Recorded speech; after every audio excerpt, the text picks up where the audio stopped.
Hello, everybody. Welcome to Between Two Guitars. I'm your host, Merrill Needham. Today's a very special episode. Today, we get to count down the 14 studio albums by one of my favorite bands, and probably one of yours too, and that's the great Pink Floyd. Pink Floyd, over the years, like I said, 14 albums going from the late 60s to the early 90s, with a few lineup changes over the years, and we'll get to that. They're deservedly in the Rock and Roll Hall of Fame. Their classic Dark Side of the Moon also has the record for being on the Billboard pop charts for more consecutive weeks than any other album. I think at least 20 years it stayed there. That's how popular that album has been. Sadly, they haven't recorded since the early 90s. The Division Bell was the last official release. Now, I know you may say that they released an album called The Endless River a couple of years back, which included some of the last recordings by the late Richard Wright. For a lot of reasons that I'm not going to get to in here, I don't consider that an official release. I consider it to be a little bit more like a cash grab. So that would not be in the countdown.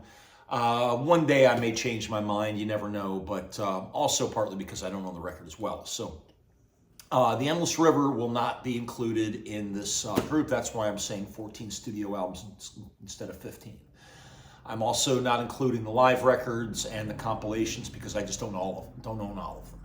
So we're today, on today's countdown, we're going to start with basically just the 14 albums by Pink Floyd, and along the way I'll tell you why I put them where they did, and for some of you that may not have heard everything, it'll kind of give you an introduction to what the album should sound like and where it fits in the canon of Pink Floyd's music.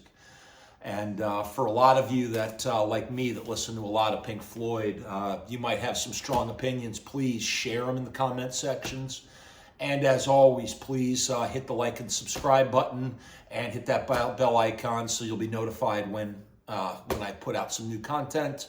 And as I said, once I get to 100 subscribers, we're not quite there yet, I'm going to be giving away the remaster on vinyl of Rush's Moving Pictures. So just want to remind you about that. And without further ado, we are going to get into the countdown.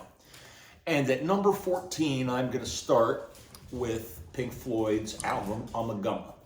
This was their fourth record that they released, the second without founding member Syd Barrett, and is both a live album and a studio album. So it's a 2-record set. And I will tell you, the live album is really, really good. What you've got on here is you've got live versions of Astronomy Donomy and Careful with That Axe, Eugene. And up till this point, Careful with That Axe, Eugene was not available on a Pink Floyd album. In 1971, it was released in the compilation Relics, but we're not there yet. So album 1 is, side 1, you've got Astronomy Donomy and Careful with That Axe, Eugene. And then side 2 is A Saucer Full of Secrets and Set the Controls for the Heart of the Sun, which is one of my favorite of the old school Pink Floyd songs.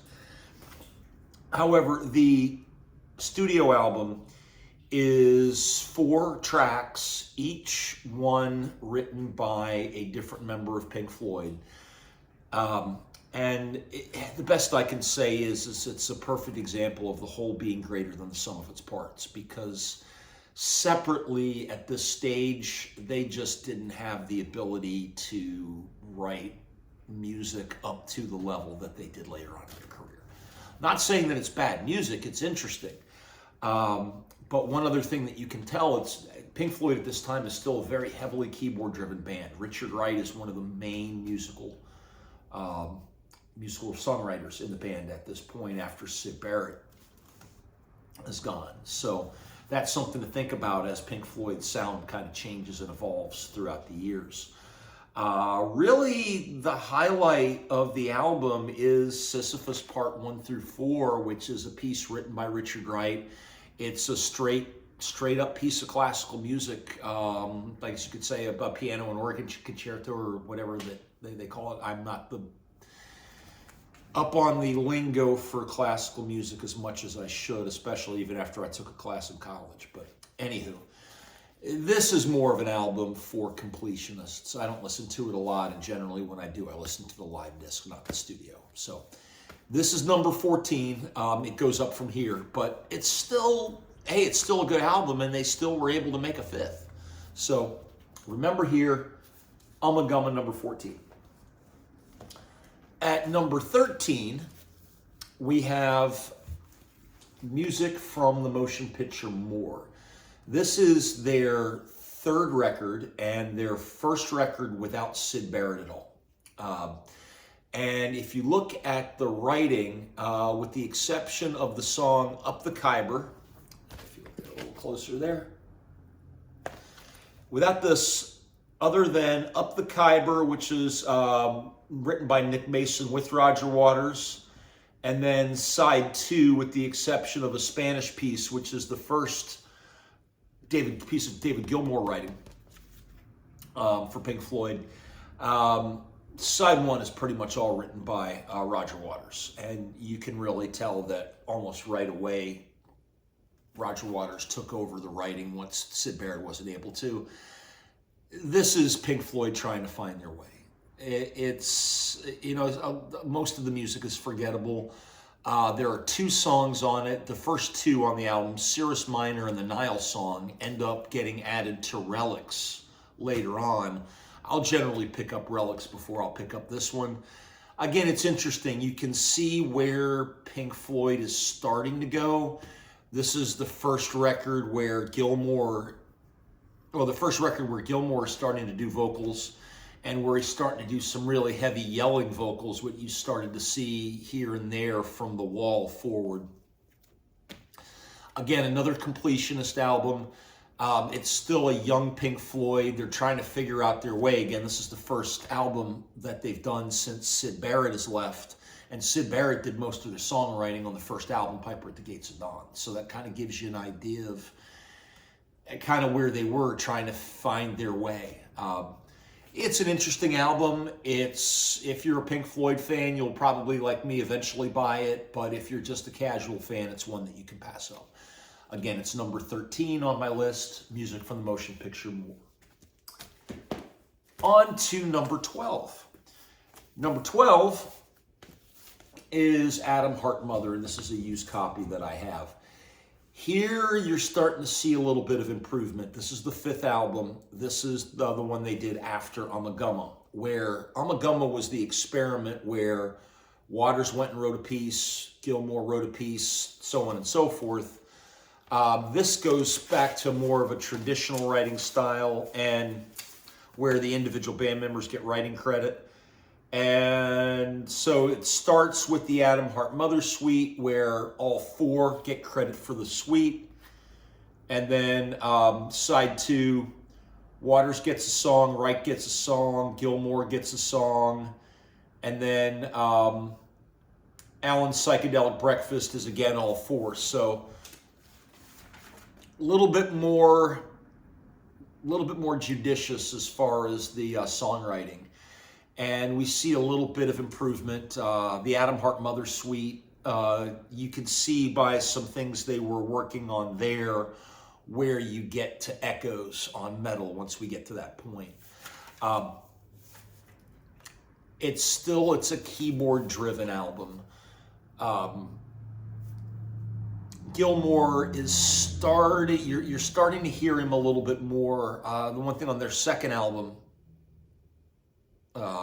which was Saucer Full of Secrets, his first album, you could barely hear him on the record at all. So we're starting to hear that Pink Floyd has a guitar player. More to come on that. But again, at number 12, Atom Heart Mother. Really interesting album. I would definitely pick it up, even if you're a casual fan. Now we go to number 11, and number 11 is Obscured by Clouds. This is their 1972 release. This is the record that they released in between Metal and Dark Side of the Moon. And personally, I think this was kind of a step back for them. Although in this album, you're really starting to hear David Gilmour move a little bit more forward and a little bit more guitar-driven music. It's a decent record. I don't think it's as good as Metal. I think there are definitely better Pink Floyd records. If you're a completionist, again, you'll probably pick it up. Again, I do have it at number 11. It's Obscured by Clouds. I can tell you the first song on side one, Obscured by Clouds, I love Roger Waters' bass riff on this thing. So if you haven't heard it, check it out. Also, Childhood's End, which is the lead track on side two, is a David Gilmour written song that you really start to see the beginning of his lyrical style for songs that he wrote not only with Pink Floyd, but on some of his solo records later on. Childhood's End is kind of the beginning of that. You'll understand when you hear it. So again, at number 11, we've got Obscured by Clouds from 1972. At number 10, we have The Final Cut. Now, some people might actually have this as their worst record, Pink Floyd's worst record, simply because it's pretty much a Roger Waters solo album. Well, yeah, this is where Pink Floyd, I think, completely lost the plot.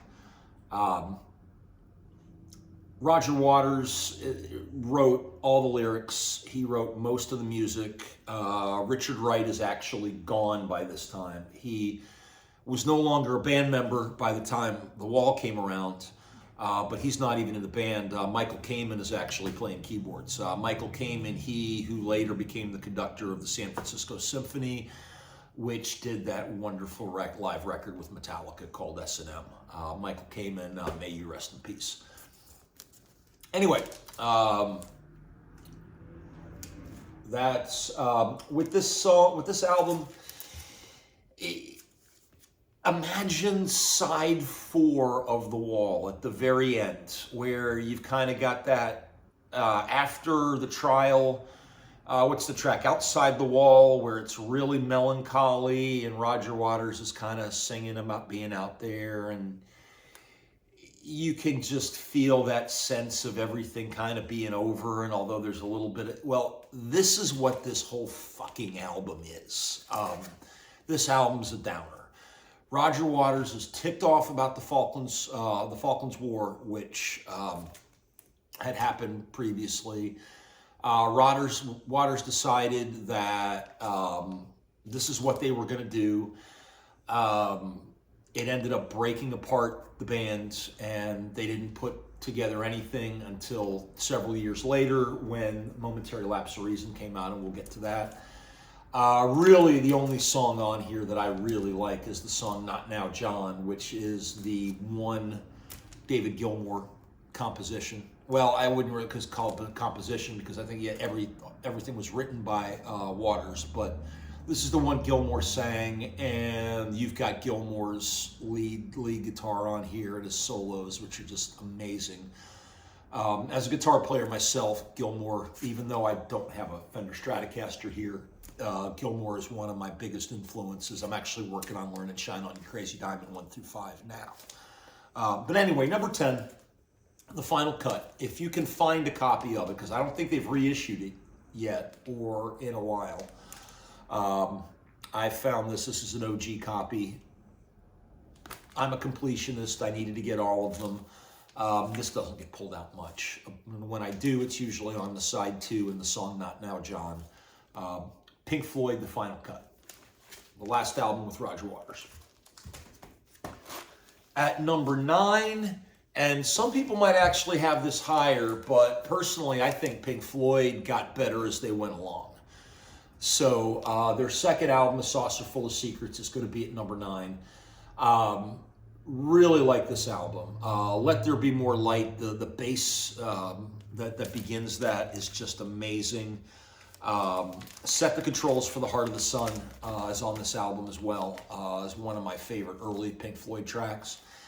This is the first album that Gilmour is on, but you wouldn't really know it.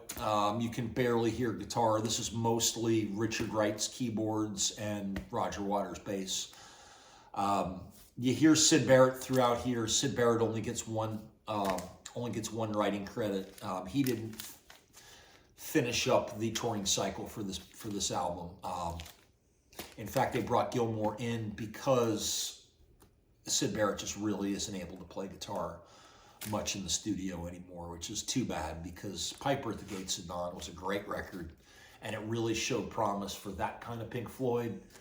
But then at the same time, by Syd Barrett stepping away, they were able to become the band that eventually did albums like The Wall, Wish You Were Here, Dark Side of the Moon, Animals. So here at number 9, A Saucer Full of Secrets. This is the introduction to David Gilmour. Great album. I have the mono pressing, which was a Record Store Day release, which is really the way you want to hear it. Great record. A Saucer Full of Secrets, number 9. At number 8, and this is one that many of you might disagree with me, but I'm putting Piper at the Gates of Dawn right here. Syd Barrett was a genius. There are some great songs on here, although his best song, in my opinion, Arnold Lane, isn't even on this. It was just released as a single and then later on as part of Relics. What's interesting is that this is the one Pink Floyd album that Roger Waters is not a major writer on this. Syd Barrett wrote most of this album. And with the exception of Interstellar Overdrive, which leads off side 2, and Astronomy Domini, which leads off side 1, which are songs penned by all 4 members of the band and sound more like what Pink Floyd is starting to come. The rest of it is all Syd Barrett stuff, which is some interesting stuff. Tracks like Bike and Gnome, only Syd Barrett could do it. I really, really like this album, but I think the albums that come are better. I think Pink Floyd became a better band after Syd Barrett left. But that's me. Anyway, number 8, their debut, Piper at the Gates of Dawn. At number 7 is Pink Floyd's, I guess you could say, comeback album, 1987's Momentary Lapse of Reason. This is Pink Floyd as a 2-piece. So Richard Wright had been fired from Pink Floyd during the recording of The Wall, although he was allowed to stay on as a paid musician, but no longer a member of the band.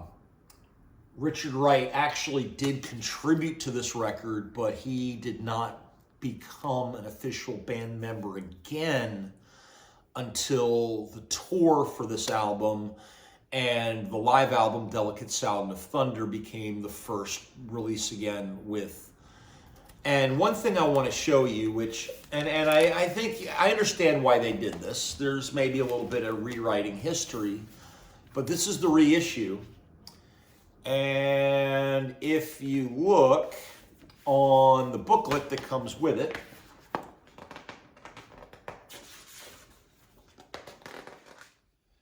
the remixed and updated version, you've got a photo of all 3 of the members of the band. Where is it? I think it's on the back page.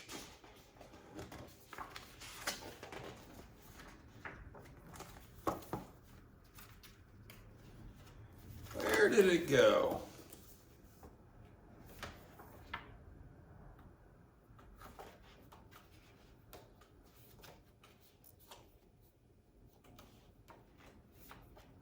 Here it goes.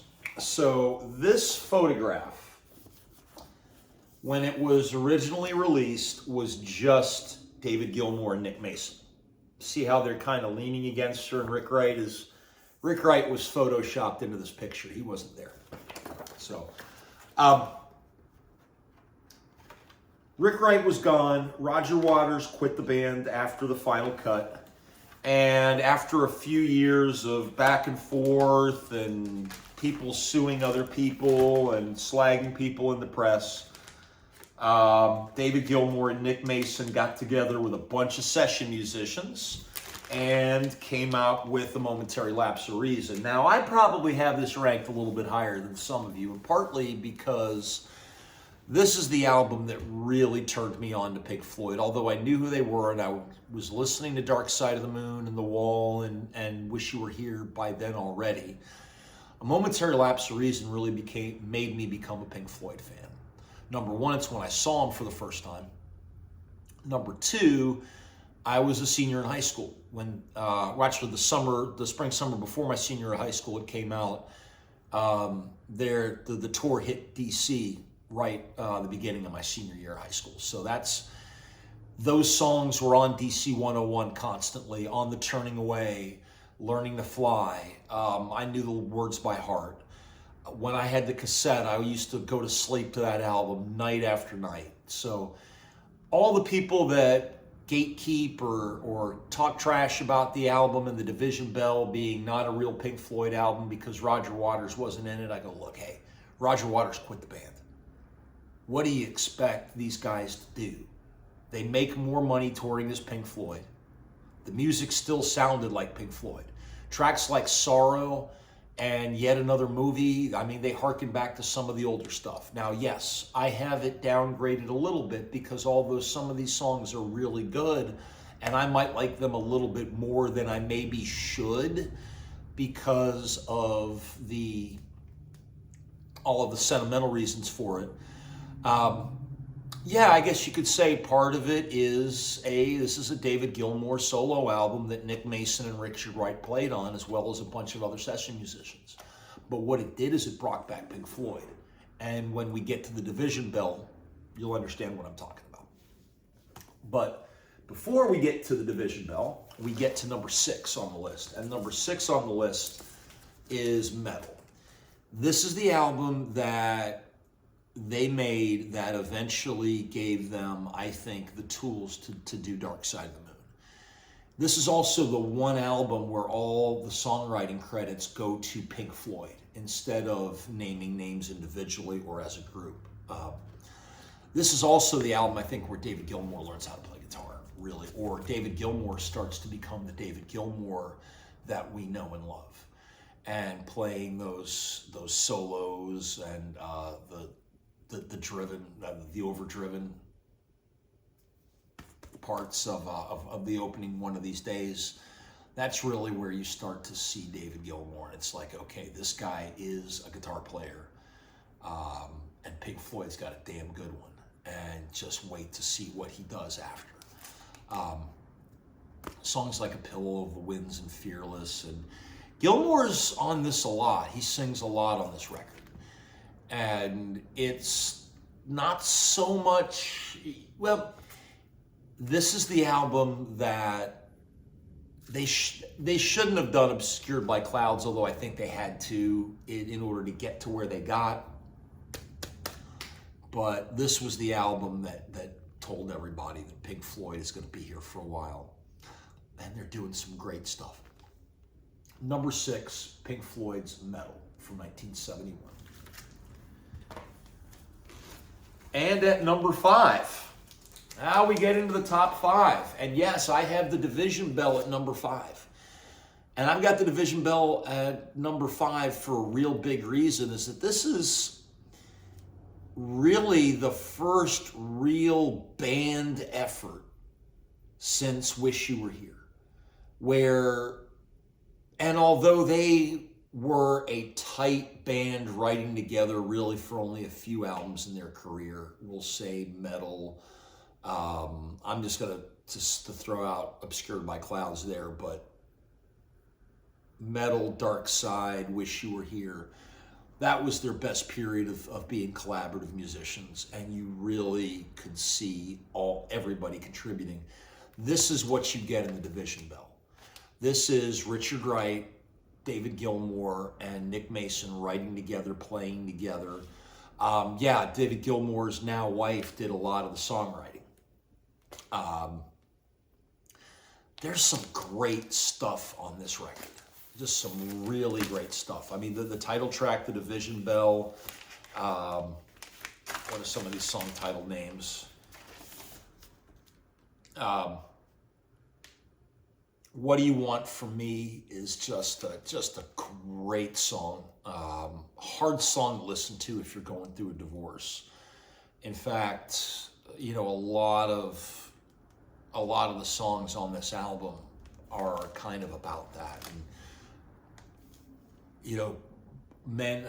David Gilmour and the guys, they're getting older. They're getting into their 40s at this point. And I guess maybe this is one of the reasons why I didn't give this album as much of a chance when it first came out, is that I was too young to hear some of this stuff. These were songs written by people in their 40s, really for people in their 40s and 30s, 40s, and 50s. Great music, great Pink Floyd album. I didn't quite get it when I was younger, but I sure do now, and I think it's their 5th best album, even though Roger Waters isn't on it.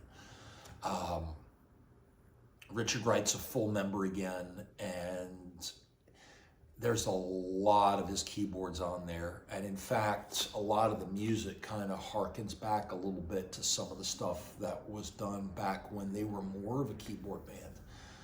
Although better versions of it, because these guys are a lot older and a lot better musicians. If you haven't heard The Division Bell in a while, pick it up again. It is a great record. I think it's number 5 of all the Pink Floyd albums. You can get it pretty easily at Barnes & Noble. If they don't have it in stock, they can usually order it. So number 5, The Division Bell from Pink Floyd. And now we go to number 4. And this is where people are going to start arguing, but hey, this is my countdown, and this is how I'm going to do it. Number 4 is Animals, and yes, this is the 2018 remix, which is really, really good. And one thing they did, it's they went through, and there's a new booklet in there that took a whole lot more artwork. In fact, this photograph here is how that whole area looked like in 2018 when they did the remix. You see the original artwork in there as well. Man, I love this record. Now, this is mainly a Roger Waters record. The idea of it behind it is that they took George Orwell's book Animal Farm and tried to kind of put it to modern day England. You've got songs, and then you've got songs named after different animals. So you've got Pigs on the Wing. There's 2 versions of that. And then there's Pigs, 3 different ones. So Roger Waters wrote all the pig stuff, and he wrote the sheep song as well on side 2. Then you get Dogs, which is my favorite song on the album, which is David Gilmour's piece. And that sounds a lot like stuff that ended up on Momentary and The Division Bell. So that's one really cool thing about this album, that with that one song, Dogs, you kind of get a taste of what Pink Floyd's going to turn into when Waters leaves, and it becomes a 2-piece and then a 3-piece again. Pigs, 3 different ones that leads off on side 2 is probably the most famous song on the album. Great song as well. That and Dogs are the 2 best songs on the album, but sadly, this is the record, and there are a number of reasons for it, that Richard Wright just didn't contribute anything to the album, and I think this was the start of him leaving the band. And then finally, with The Wall, he would actually leave as a member. Which gets us to number 3, and that's where I have Pink Floyd's The Wall. So a lot of my friends might have this at number 1 or maybe number 2. I have this at number 3. Mostly Roger Waters writing the lyrics. A lot of people tend to call this a Roger Waters solo album. I call bullshit on that. David Gilmour wrote a lot of great music on here. Comfortably Numb may be the best song Pink Floyd has ever done, in my opinion, between that and Shine On You Crazy Diamond Part 1 through 5. But then that's as a guitar player as well. I just love David Gilmour's playing. I love playing his music. And you know, this is just a great album. I've had it since I was a teenager. It's gotten me through a lot of tough times. A lot's been said about it. Songs like Hey You, Comfortably Numb, Another Brick on the Wall, Part 2, which is the first Pink Floyd song I ever heard that I remember. It's The Wall, and it's the song. The album doesn't get boring. We're going to get its 50th anniversary here one of these days, and I hate to see what kind of box set it's going to get. But it's a great record. This is one of those records that if you don't have it, you don't like rock and roll. So number 3, Pink Floyd's The Wall. This is one of the most recent reissues they did. It sounds fantastic on vinyl. Now, what's number 1 and what's number 2? And I'm going to tell you, this was hard, and I went back and forth on this. I've been actually planning on doing this video for about a month. And in that month, 1 and 2 have changed several times. Momentary Lapse of Reason actually changed considerably after I listened to it again and realized kind of where my sentimentality went through. So that actually kind of went down a little bit. So here's my final answer, and this is the one that I think I'm going to take to my grave with me. Who knows? I plan on being around here a lot longer. But anyway, even though it is the album that may be my favorite, and it is, Wish You Were Here is my favorite. I'm learning how to play Shine On You Crazy Diamond right now. One of the things I love about playing guitar is playing David Gilmour's music. Wish You Were Here, I'm also learning. This is just a great, great album. This is the one the band members like, where they think they were at the height of their powers as far as a collaborative band. And it sounds just a great album. No matter how many times you listen to it, it doesn't get boring. And it's also the album that I guess you could say is the concept album about Syd Barrett. It couldn't have been made if Syd Barrett hadn't been in the band and hadn't left the band. And it is true, famously, he came and showed up at the recording studio one day at Apple Records when they were recording it, and just came in and sat down and listened to it, and they didn't know who he was right away until, I think it was Waters that recognized him initially, but it may have been Gilmour. Anyway, Wish You Were Here. Again, a lot's been said about it. I thought long and hard. This is number 2, and that's the right answer, which makes number 1. Yes, I did the obvious choice, everybody, but come on, this is Pink Floyd's best album. It's tight as hell. Still have Pink Floyd as a keyboard band. There's still a lot of really good Richard Wright music in here. But this is also where you really start to see David Gilmour begin to take charge of the musical direction of the band, with songs like Time and Money, where you're getting those big David Gilmour guitar solos that you start seeing more and more. And by the time you get to Wish You Were Here, they're almost starting to become a guitar-fronted band. They really are a guitar-first band by the time you get to The Wall. This is what, on the pop charts for a couple of decades anyway, this album sold and kept selling and kept selling and kept selling. Every year some kid grows up old enough to be able to want to listen to popular music or rock and roll. They get a hold of Pink Floyd's Dark Side of the Moon. I don't know anybody on this planet that does not like this album. People that don't listen to rock and roll at all will listen to this album. People will buy their t-shirts even if they don't know the album. People think that this could be a soundtrack to The Wizard of Oz, which both Waters and Gilmour separately kind of kiboshed that. No, that was just a coincidence. There's some other albums that'll do that, but anyway, great record. They're always keeping this thing in print, so I'm gonna burn through this probably in a couple of years. Just a great, great album. Pink Floyd's Dark Side of the Moon. I don't think they'll ever make anything like it again, and partly because they had so many opportunities to make album after album before they got to here. Nowadays, that just doesn't happen. Anyway, this is my countdown. This is the 14 best Pink Floyd albums. Tell me, everybody, what do you think? Do you think I got it right? Do you think I got it wrong? Do you think I'm crazy? Do you think I should have included The Endless River? Do you think I should have taken out the Division Bell and Momentary Lapse of Reason? Leave it all in the comment section. And again, if you like the video, please hit that like and subscribe button. And until next time, this has been Merrill Needham, Between Two Guitars.